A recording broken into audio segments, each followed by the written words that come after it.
국회에서는 오늘부터 대정부 질문이 시작됐습니다. 여야 간의 쟁점을 짚어보겠습니다.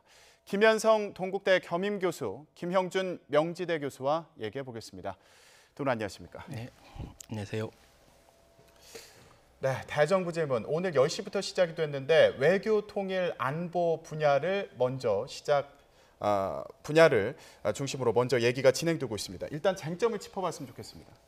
가장 큰 문제는 이제 판문점 비준 선언 문제라든지 또 NLL 관련돼서 여쪽에서는 이제 평화를 지키기 위한 선으로서 그러니까 서해상에서의 여러 가지 갈등을 해소하는 식에 있어서의 새로운 그런 선언에 포함된 정치를 좀 비케 차원에서 빨리 비준을 해야 된다는 부분들이 있는 거예요. 반면에 야당은 아직까지 비핵화가 진행되지 않은 상태에서 섣부른 이러한 그 판문점 비준 선언한다는 거는 바람직하지 않다라는 오히려 서해안에서 NLL을 포기한 것이 아니냐라고 하는 지난 평양선언에서 있었던 군사 완화 이런 규정이 오히려 NLL 포기했다라고 이제 공격을 하고 있는 입장이기 때문에요.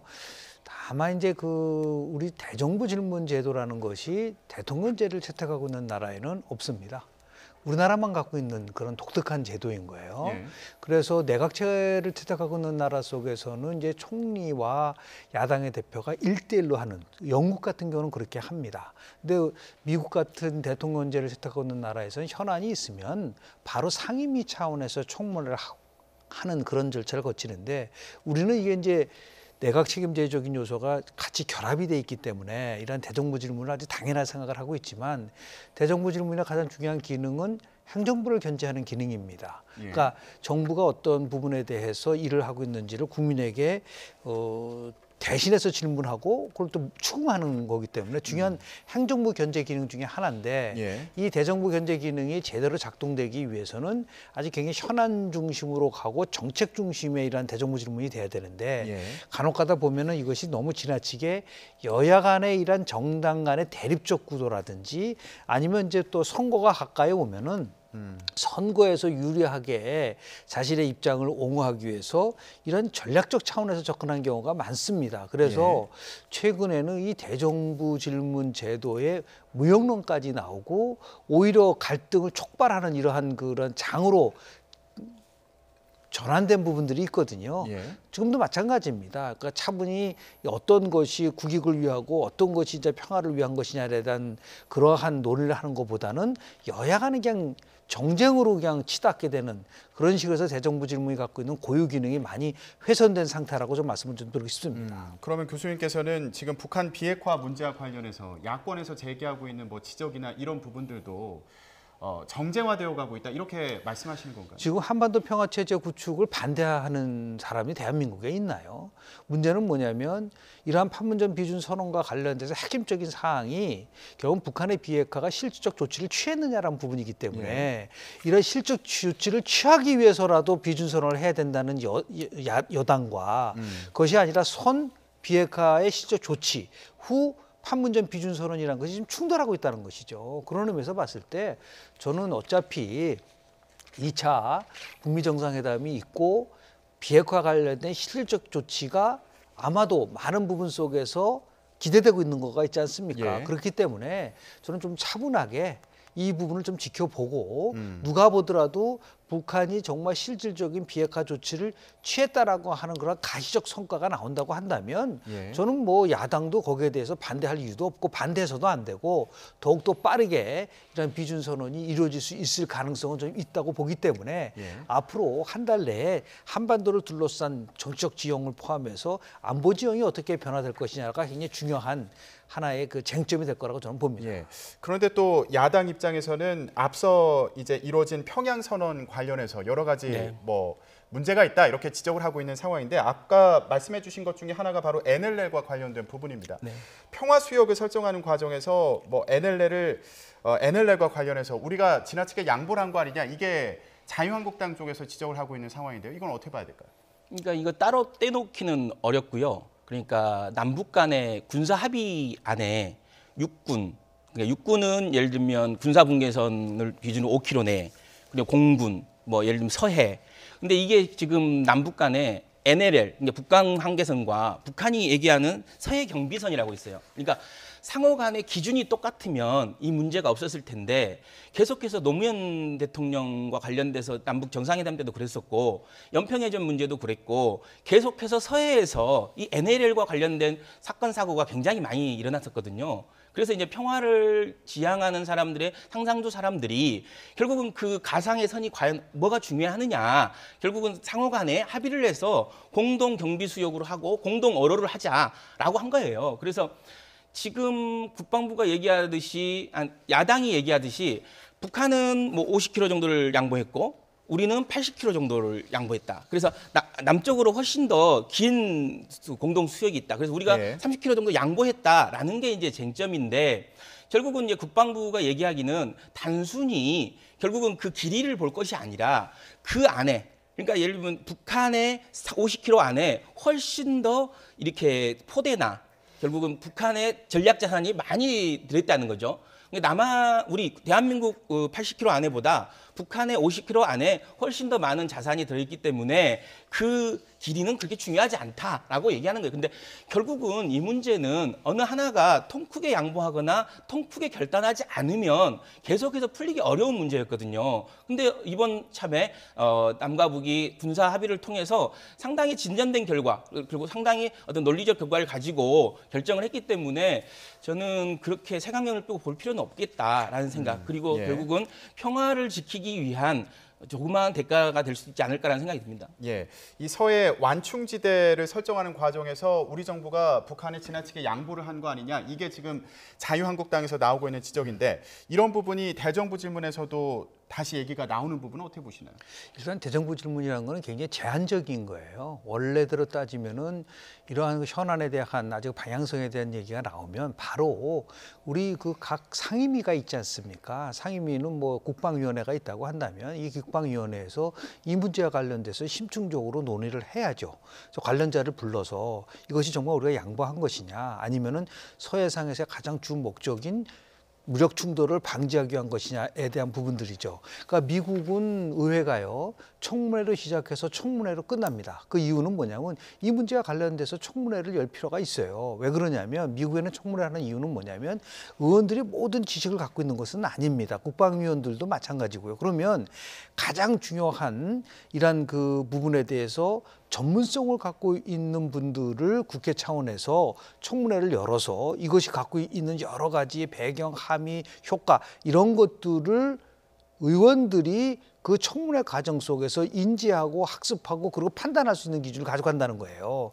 그런 의미에서 봤을 때 이 짧은 뭐 20분 동안의 대정부 질문 속에서 그렇게 심층적으로 이게 폭이냐 아니냐, 지켜지고 있다 안 지켜지고 있다, 이거 단순한 선이 중요한 것이 아니라 지역으로 봐야 된다. 이거 그렇기 때문에 제가 말씀드린 것처럼 이거는 대정부 질문이라는 것이 어떠한 나름대로의 이런 그 대답을 얻는 것보다는 정쟁을 흐를 수밖에 없는 구조를 갖고 있고, 예. 그것을 어떻게 효율적으로 국민들의 입장에서 봤을 때는 굉장히 중요한 사항에 대해서 국가가 이런 부분에 대해서 만약에 부족한 점이 있다고 한다면 그것을 예를 들어서 물어보는 것은 야당의 고유 권한이라고 볼 수밖에 없어요. 근데 이것을 무조건 다 야당은 잘못되고 여당은 옳다, 이런, 또는 반대로 여당은 잘못됐고 야당은 옳다, 이런 식으로 공방이 지속이 되면은 저는 그 대정부 질문이 갖고 있는 고유 기능이 제대로 역할을 할 수가 없다라는 말씀을 좀 지적을 하고 싶습니다. 예. 근데 뭐 자유한국당에서 이런 질문을 했을 때 이낙연 국무총리가 아까 교수님 설명하신 것처럼 이제 답변을 하면서 좀 뭐 이해가 부족했던 부분을 이해하신 분들도 있을 것 같은데, 그렇다면은 야당 입장에서는 어떤 질문을 해야 될까요? 어떤 이슈에 대해서 지금 다룰 수 있는 상황이라고 보시나요? 일단 NLL에 대해서 포기를 하고 있다라고 얘기를 하는데, 진짜 포기라는 것이 무엇을 함의하고 있는 것이냐라는 거죠. 단순하게 지금 예를 들어서 뭐 50km, 85km 그렇게 떨어졌기 때문에 NLL을 포기한 것이냐라고 했을 때, 국민들 입장에서 봤을 때는 지난 이 NLL에 대한 문제는 과거에도 굉장히 첨예하게 대립됐었던 부분들이 있단 말이죠. 그러니까 14선언 이후에 지난 2007년도에도 이 문제를 가지고 얼마나 많은 논쟁이 많았지 않았었습니까? 그렇기 때문에 이것은 제가 볼 때는 단순한 국회 차원에서의 공방으로 흘러서는 안 되고요. 정말 이 부분에 대해 최고의 전문가들이 국민 앞에서 의원들과 같이 이 문제와 관련돼서 설명을 했다. 또 나가서는 지금 이낙연 국무총리가 설명을 했다 하더라도 국방부 장관이 이 문제와 관련돼서 국민에게 정책적 브리핑을 저는 해야 된다고 봅니다. 그래야지 공영방송이라든지 다른 매체를 통해서 어떻게 이것이 정말 평화를 가져올 수 있는 것인지에 대한 것을 정확하게 설명을 하지 않고 선한 의지에 따라서 이것이 움직여진다라고 하고 결국 평화가 선이 이루어지면 평화는 그대로 가져온다. 이런 식으로 진행됐을 때 오는 설득력은 약할 수도 있기 때문에 예. 굉장히 심층적으로 국민의 알 권리를 좀 충족시킬 필요가 있다고 좀 봅니다. 예, 그러니까 대정부 질문이 시간도 짧고 그리고 뭐 참여하는 인원도 제한되기 때문에 지금 대정부 질문에서 다뤄지고 있는 이런 여러 가지 이슈들을 좀 더 심층적으로 그리고 또 구체적으로 다룰 필요가 있다 이런 말씀으로 이해를 하겠습니다. 자, 그러면요, 지금 아까 판문점 선언 비준과 관련해서도 이제 말씀해 주셨는데 이 문제와 관련해서 민주당의 이해찬 대표가 이렇게 얘기했습니다. 표결 처리가 아니라 여야 간에 합의해서 처리하겠다 이런 입장을 밝혔는데 이건 어떤 뭐 입장이라고 봐야 되는 건가요? 그러니까 이제 유사 이래로 상당히 대한민국, 우리나라가 이렇게 많은 세계 각국의 주목을 받는 게 크게 그렇게 많지 않아요. 그리고 이제 남북 간의 평화 문제가 세계의 중요한 이슈로 떠올랐거든요. 근데 저는 사실 부끄러운 것은 우리 대한민국 안에서 평화를 지향하겠다라는 여야가 결국은 아주 작은 문제로 싸우고 있는 거거든요. 이건 되게 부끄러운 일이고 결국은 남북 문제는 역대로 여야 간의 갈등 이슈라고 보기보다는 초당적으로 대응하자라는 말이 사실 외교 문제와 남북 문제에서 나왔어요. 그래서 결국은 이런 초당적으로 대응해야 될 남북 문제. 그리고 얼마 전까지 있었던 박근혜 정부에서도 통일은 대박이다. 그리고 박근혜 정부 언론사에서는 계속해서 통일을 통해서 미래를 준비하자. 그래서 통일로 위해서 북한에 투자하는 돈보다 북한에서 우리가 얻어낼 것이 더 많다라고 숫자 계산까지 했거든요. 뭐 2,000억을 투자하면 뭐 2.5배가 되는 뭐 4,500조가 뭐 이렇게 이익이 된다라는 식의 그런 얘기까지 했던 사람들이거든요. 야당이. 그래서 저는 이해찬 대표의 뜻은 그런 것 같습니다. 여야가 아니 국제사회가 보고 있는 남북 평화 문제와 관련돼서 표결을 내서 반대표가 상당 부분 나오는, 그러니까 통과는 될 수 있을지 모르지만 반대표가 상당히 나오는 상황으로 되면 좀 보기 민망하지 않습니까? 그리고 이것이 예를 들면 다른 국제사회에 우리 대한민국의 의지, 대한민국의 평화에 대한 의지와 남북관계 진전에 대한 의지를 굉장히 좀 낮게 볼 수 있는 기회가 될 수 있기 때문에 저는 가급적 초당적으로 여야가 합의를 통해서 진행되는 게 좋겠다라고 동의합니다. 예. 근데 일단 뭐 표결 처리하는 상황을 염두에 두고 국회 상황을 좀 짚어보면 바른미래당 같은 경우에는 이 판문점 선언 비준 동의안 처리에 대해서 좀 전향적인 입장을 갖고 있는 상황 아닙니까? 어떻게 보십니까? 일단은 원래 바른미래당의 김관영 원내대표는 선결의안을 하고 후 비준 동의안을 하자라는 게 실은 평양선언 이전에 일관된 메시지였었어요. 그런데 이후에는 이제 비준 동의안에 대해서 전향적으로 좀 생각하고 있다 얘기를 하고 있지만 바른미래당의 내부 사정을 보면 지금 원내대표가 얘기한 정도로 그렇게 갈 수 있는 여건은 저는 아니라고 봅니다. 왜냐하면 그 안에서 뭐 비준 동의안은 신중해야 된다라는 뭐 신중파가 있고 또 한편으로는 무슨 소리냐 이렇게 실질적인 성과가 있기 때문에 비준 동의에 참여해야 된다는 거로 양분돼 있다라고 볼 수밖에 없습니다. 근데 문제는 뭐냐면 비준 선언을 하는 이유는 가장 핵심적인 거는 남북 교류를 증대시키는 것도 중요하지만 한반도 평화체제, 거기에 가장 핵심적인 북한의 비핵화가 이루어진다는 것을 전제로 하는 것이죠. 근데 지금은 인과관계가 조금씩 다른 거예요. 지금 야당 같은 경우는 비핵화가 된 다음에 비준선언을 해야 된다라고 하는 것이고 여당 같은 경우는 이러한 판문점 비준선언이나 남북교류가 확대가 되면 그것이 비핵화를 가져오는 중요한 동인이 될 수 있다는 걸 하고 있기 때문에 어느 것이 우선이냐에 따라서 이제 판단이 달라질 수도 있는 부분들이 있는 것이죠. 그런데 지금 가장 핵심적 사항은 뭐냐면 영변 핵시설에 대해서 모든 것을 정말 불능할 정도로 파괴를 하겠다든지 동창리 뭐 예를 들어서 미사일 엔진 실험장이라든지 풍계리 핵실험장이라든지 이것에 대한 것 때문에 북한이 비핵화에 대한 선제적 조치를 취했다라고 단정짓기는 힘듭니다. 왜냐하면 그것은 미래 핵에 관련된 것이고 현재 북한이 갖고 있는 핵을 어떻게 처리할 것이냐에 대해서는 아직까지 정확하게 북한의 입장을 우리가 들어볼 수가 없어요. 그래서 현재 북한이 갖고 있는 핵 시설이라든지 핵 물질에 관련돼서 전향적으로 북미 정상회담에서 이 부분에 대해서 만약에 김정은 위원장이 어떠한 나름대로 국제사회를 통해 약속을 한다고 한다면 저는 판문점 비준 선언은 빠르게 진행될 거라고 좀 봅니다. 근데 그렇지 않고 지금도 문제가 뭐냐면 자꾸만 트럼프 대통령의 말이 지금 바뀌고 있어요. 옛날에는 1년 내에 비핵화 한다. 그러다가 임기 내에 한다. 하다 지금 어떻게 했냐면 시간을 굳이 받지 않겠다. 이런 식으로 얘기를 하다 보니까 이것은 그러면 지금 얘기하는 북한의 핵시설이나 물질에 관련돼서 실질적 조치라기보다는 단계적으로 가는 것을 허용하는 것이 아니냐라는 부분들이 또 다시 부각이 되고 있고, 그래서 결국은 북한이 요구하는 것은 비핵화가 아니라 종전선언이 목적이 아니냐라는 그런 의혹이 제기될 수 있는 부분들이 있단 말이죠. 그래서 저는 지금 이 시점에서 비준선언을 해야 된다 하지 말아야 된다라고 논쟁을 하기보다는 차분하게 지금 북미 정상회담이 어떤 결과를 가져올 것이냐에 대해서 좀 우리가 지켜보고 나서 그 다음에 얘기를 하더라도 충분하지 않을까 생각을 합니다. 예. 그러면 지금 정부 입장에서 이 판문점 선언, 그리고 일단 판문점 선언 같은 경우에 국회 비준이 필요한 네. 이유가 궁금하고요. 그리고 평양 선언 같은 경우에도 앞으로 국회 비준이 필요한 상황인지 이것도 좀 짚어봤으면 좋겠습니다. 그러니까 일단은 우리나라 같은 경우는 정권의 이제 바뀜, 선거를 통해서 권력이 바뀌는 거지 않습니까? 예. 그러니까 이제 비준 선언을 통해서 좀 더 안정적으로 지속 가능한 약속을 하자라는 거예요. 근데 저는 이제 비준 선언도 그렇고 종전 선언도 그렇고 북한이 하고 있는 약속과 우리가 남과 미국이 원하는 약속과 어느 것이 더 훨씬 더 가역적이고 무거우냐. 그러니까 예를 들면 북한은 핵 처리장을 폐쇄해야 되는 거고 예. 핵 무기를 없애야 되는 거고 뭔가 실질적인 조치를 해야 되는 거예요. 그러니까 북한이 조치를 하게 되면 그것을 복구하기까지는 상당히 긴 시간이 걸린단 말입니다. 근데 우리는 비준 선언을 하거나 종전 선언을 하거나 이것은 결국은 북한이 그걸 이행하지 않으면 바로 다시 복귀하면 돼요. 그러니까 예를 들면 비준 선언과 관련돼서도 취소하면 되는 거고 결국은 종전 선언도 다시 원상으로 복귀면 돼요. 그러니까 어떤 약속이 더 가역적이고 어떤 약속이 더 불가역적이냐. 그러니까 북한은 결국은 현금을 내야 되는 상황이고 우리와 미국은 결국은 지금 어음을 제시하는 상황이거든요. 그래서 서로 다른 비중을 가진 약속과 가치인데 이것을 어떻게 우리가 잘 조화롭게 하느냐. 그러니까 북한의 입장도 내재적으로 고민할 필요가 있는 거고 미국의 입장과 우리의 입장도 내재적으로 고민할 필요가 있다라는 거예요. 그렇지만 네. 다만 분명히 우리가 이렇게 알아야 될 건 더 누구의 약속이 누구의 행동이 훨씬 더 불가역적이냐라는 거를 따져서 조금 더 현명하게 대처하는 게 맞다. 예. 뭐 비핵화를 위한 남북 간의 노력의 지속 가능성을 위해서 국회 협력도 필요하다 이런 그렇죠. 말씀으로 예. 이해가 됩니다. 알겠습니다. 자, 오늘 대정부 질문에서 이렇게 북한 비핵화 문제가 쟁점이 됐는데요.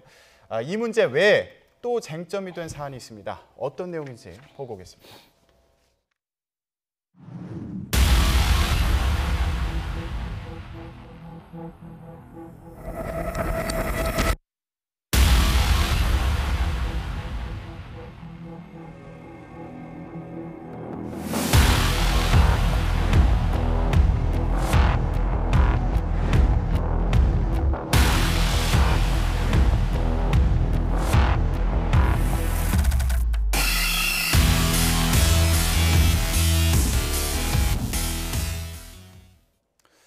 네, 신규 택지 유출 논란을 일으킨 민주당의 신창현 의원실을 검찰이 압수수색했습니다.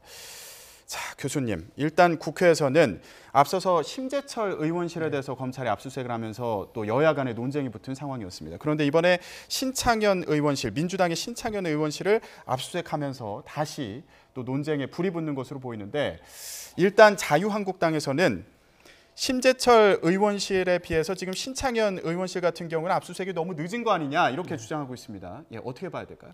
일단 뭐 균형 맞추기다라고 하는 그런 시각을 반영한 것 같아요.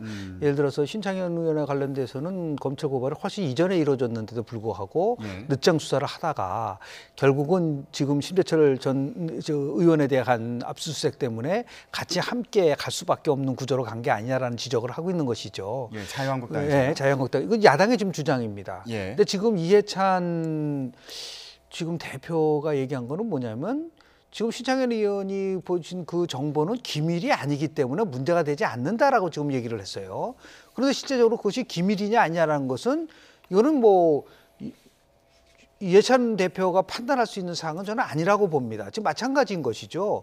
지금 뭐 심재철 의원 같은 경우도 자기는 어떤 합법적 절차를 거쳐서 자료를 받았지만 이것이 불법적인 유찰이라고 지금 자료라고 얘기를 하고 있지 않습니까? 그것은 분명하게 또 얘기하는 국가 안위와 관련된 기밀이라고 얘기를 하고 있기 때문에 이 핵심의 요체는 뭐냐면 압수수색을 했느냐 안 했느냐가 문제가 아니라 예. 의원이 입수한 이러한 자료가 국회법 128조를 보더라도 어떠한 자료는 정당한 절차에 따라서 정부로부터 자료를 받고 아니면 정보를 얻는다고 돼 있단 말이에요. 이것이 과연 정당한 절차냐에 대한 부분들이 핵심적 쟁점이라고 보고 그래서 그것이 자료를 얻는 과정에 불법적 요소가 있다고 한다면 그것은 이제는 정치적 영역을 넘어서서 단순한 윤리 차원을 넘어서서 예. 그 결국 쪽으로는 뭐 검찰의 수사 쪽으로 갈 수밖에 없는 그러니까 정치의 영역과 결국은 정치의 영역이 달리 갈 수밖에 없는 구조라고 저는 봅니다. 예, 지금 교수님께서 지적해 주신 부분 중에 이해찬 대표의 그 발언과 관련된 얘기를 해주셨는데 이해찬 민주당 대표가 이렇게 얘기했습니다. 심재철 자유한국당 의원의 그 정보 유출 논란에 대해서는 빈집 문이 열려 있다고 아무나 아무 물건이나 들고 나오면 되는 것이냐 이러면서 위법 행위다 이런 취지로 발언을 했고요.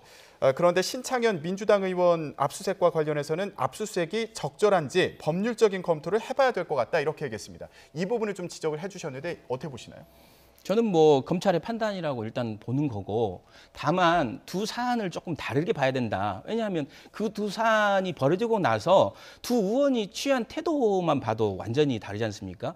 그러니까 예를 들면 신창현 의원 같은 경우는 본인이 어디서 습득했고 어떻게 유포했는지를 분명히 지금 아는 상황이에요. 그러니까 뭐 사진을 찍어서 받았고 그 받은 걸 다시 뭐 과천시장한테 보냈고 뭐 이런 식의 약간 절차나 이 모든 게 투명하게 지금 사실 알려진 내용이거든요. 그럼 예. 이건 이제 검찰에서 판단할 일만 남은 거죠. 검찰과 법원이 판단할 일만 남았는데 지금 심재철 의원님 같은 경우는 결국은 본인이 잘못이 없다라는 거지 않습니까? 문이 열어져서 갔고 그것을 이게 비인가 자료인지 불법 자료인지 써주지도 않았다. 그렇기 때문에 이건 문제가 없다라는 식으로 본인의 행위 자체에 대해서 아직도 결국은 문제가 있다라고 인정하지 않는 거고 신창현 의원은 그걸 통해서 이제 국토위를 본인이 그만두고 환노위로 이제 이전을 하신 거지 않습니까? 위원회를. 그런데 지금 어찌됐든 심재철 의원님 같은 경우는 계속해서 기재위를 하겠다라고 지금 남아있는 건데 그 사안의 이후에 벌어진 태도와 관련돼서도 너무나 다른 입장을 가지고 있는 거죠. 예. 그런데 물론 그 논란이 된 이후의 태도에서는 뭐 다른 점이 있다 이렇게 볼 수 있겠지만 신창현 의원 같은 경우에도 신규 택지 관련된 정보가 공개된 이후에 정부에서 애초에 발표하려고 했던 그 계획이 또 미뤄지기도 했고 그렇죠. 또 해당 지역에 영향을 미친 네. 거 아니냐 뭐 이런 지적도 있습니다. 이 부분에 대해서도 사실 뭐 사회적으로도 계속 지적이 나오고 있는 상황이거든요. 이건 어떻게 보십니까? 그 문제는 그 문제대로 다뤄야 한다고 봅니다. 그러니까 뭐냐면 그게 미리 이제 한간에서는 그런 얘기도 있지 않습니까? 과천에 이런 택지에 포함되는 거에 대한 부담 때문에 미리 알린 게 아니냐라는 것도 있고 결국은 이런 부분에 대해서도 검찰에서 충분하게 소명하고 조사가 돼야 된다라고 보고 이걸로 인해서 국가적 대사인 어떤 주택 공부와 관련된 발표가 지연되고 그 발표에 신창현 의원 문건에 들어가 있던 지역이 사실 또 회피됐지 않습니까? 이게 예를 들면 신창현 의원 문건에 들어간 지역은 가급적 빼자라는 식으로 해서 다시 또 재조정되고 이런 어떤 국가적 낭비가 있었던 거에 대해서는 뭐 검찰 조사나 법원에서 소명할 이유가 있다라고 봅니다. 알겠습니다. 자, 교수님, 아까 심재철 의원 그리고 신창현 의원도 물론이고요. 자료를 확보한 과정, 절차에 대해서 이제 문제가 있었는지 봐야 된다고 말씀해 주셨는데 내용 부분에 대해서도 지적이 계속 나오고 있습니다. 그 심재철 의원 같은 경우에는 기재부에서 이런 얘기가 나왔습니다. 지금 업무 추진비 관련해서만 이제 언급을 심재철 의원이 언급하고 있는데 국가의 안위나 국정 운영 등에 심대한 영향을 미칠 수 있는 그런 자료들도 나갔다 이렇게 지적을 했습니다. 이 내용 부분도 좀 따져봐야 되는 상황으로 보이거든요. 그렇죠. 핵심은 이제 절차와 내용에 대한 문제거든요. 그 자료를 구입하는 과정이 절차가 합법적이지 않다라는 거를 지금 이제 정부에서는 지적을 하고 있는 부분들이고 그리고 이제 심의원 같은 경우는 그 절차상으로는 자기는 합법적이지만 그 내용이 업무 추진비가 결국은 국가 예산 및 기금 운영에 관련된 지침을 어겼다는 부분이란 말이에요. 근데 지금 실제로 보면은 이렇습니다. 어떠한 그 범죄가 성립이 되기 위해서는 몇 단계를 거쳐야 돼요. 가장 큰 거는 이제 고의성이 있느냐 없느냐는 문제인데 예. 지금 고의성이라고 하는 것은 심의원은 뭐 자기가 분명히 아이디를 받아가지고 갖고 몇 번 기계를 조작을 하니까 다운을 받았다는 얘기를 하고 있는 거고 정부나 쪽에서는 그게 아니라 고의적으로 이거는 불법적으로 알면서도 갔기 때문에 이거는 문제가 있다라고 지적을 하고 있고 예. 더 나가서 중요한 거는 이겁니다. 국회의원이 정부와 관련된 것에 대한 국정감사를 앞두고 이제 자료를 자신이 얻고자 하려고 하는 그러한 욕구는 굉장히 강하다는 거죠. 그러니까 업무와 관계된 행위냐 아니냐를 굉장히 중요하게 따져보는 거예요. 근데 이것이 지금 업무 추진비라는 것이 과연 국가 기밀이 될 수 있느냐 일반 국민들이 봤을 때 다만 다른 부분들 국가 안위와 관련된 부분이 포함이 됐다고 지금 정부는 주장을 하고 있는 거예요. 그래서 그것을 결국은 법적으로는 업무에 관한 행위냐 아니냐를 따져보는 것이고 마지막으로는 그것을 국가의 정부를 견제하는 국회의원이 자료를 획득했을 때 그거를 그냥 묵인할 수 있을 수 있느냐 그런 기밀에 관련돼서 그게 바로 기대 가능성에 관련된 거거든요. 그러니까 예. 고의성과 업무 행위에 관한 행위와 기대 가능성 이 세 가지가 모두 맞닿았을 때 그것을 이제 범죄가 성립된다고 얘기를 하고 있기 때문에 이것은 제가 볼 때는 다툼의 여지가 굉장히 많다고 봐요. 결국은 법적으로 예. 결국은 검찰은 기소할 것이고 법원은 판단하게 되는 그런 과정을 거쳐서 전기적으로 판단하기는 굉장히 어려울 거라고 저는 봅니다. 예, 알겠습니다. 오늘 대정부 질문장에서도 지금 여야 의원에 대한 수사가 균형이 맞는 거냐 이제 이런 질문이 야당에서 나왔었는데 이낙연 국무총리는 검찰의 판단이 있었을 것이라고 생각한다. 검찰 판단에 뭐 청와대도 그리고 총리실도 관여하지 않고 있다 이렇게 밝힌 네. 상황이긴 합니다. 지금 두 분 말씀해 주신 것처럼 두 의원이 이 자료를 확보하는 과정에 문제가 있었는지 그리고 내용에 문제가 있었는지 이 부분은 계속 지켜봐야 될 것으로 보입니다. 네, 알겠습니다. 자, 오늘 지금 정치권에서 여야 간의 공방이 이어지고 있는 쟁점들을 좀 짚어봤습니다. 오늘 말씀은 여기까지 듣겠습니다. 두 분 고맙습니다. 예, 감사합니다.